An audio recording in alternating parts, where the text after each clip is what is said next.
our second devotional in the series called The Father, and this one's called Personal.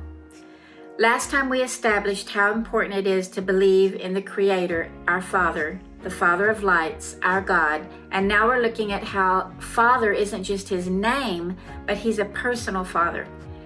2 Corinthians 6 states that He will live in us and walk among us. He will be our God and we will be His people. He will be our Father and we'll be His sons and daughters. When God breathed life into each of us, He had a plan to live in us and be with us for all eternity.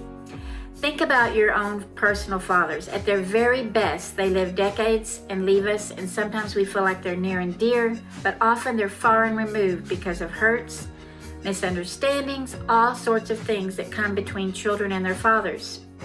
We're to love our earthly fathers and honor them, but it's God the Father that is with us for the duration. We are told that we will be His sons and daughters. And what does that even mean? Sons and daughters are in line for inheritance. Sons and daughters eat at the Father's table, laid out in full satisfaction for sustenance. We once ate at a restaurant where we were invited to eat at the chef's table, at a special table where the chef himself served us and we were allowed to watch him prepare it. It was a really cool experience that everyone loved.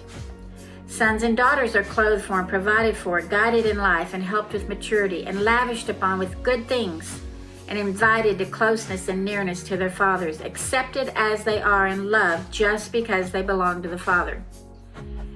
So many of my generation tell how their fathers seemed a bit distant. Perhaps serving and living during wartime made their fathers absent or hardened their fathers' hearts, and intimacy wasn't possible for them.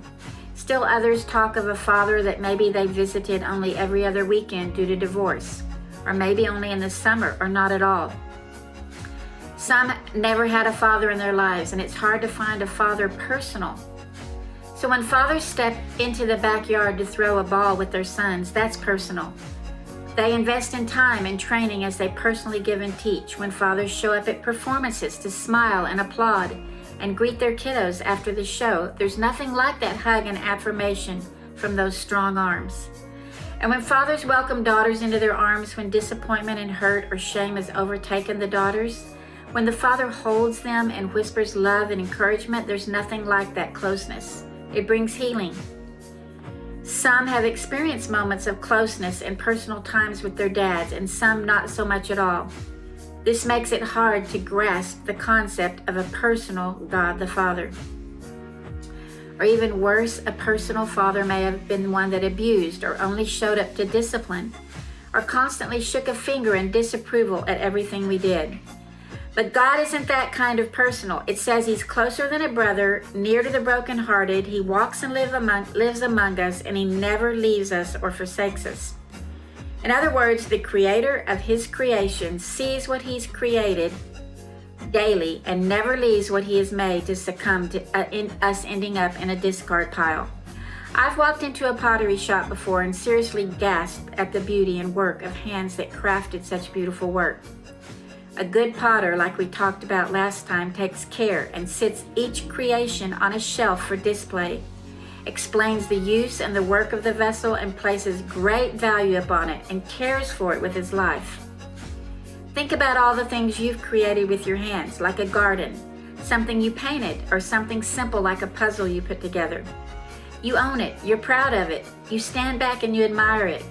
God is all that and 100 times over, or 1,000 times.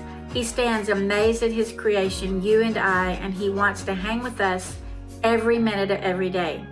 He wants us to wake with the sunrise and to say, "Look, it's beautiful, I am faithful."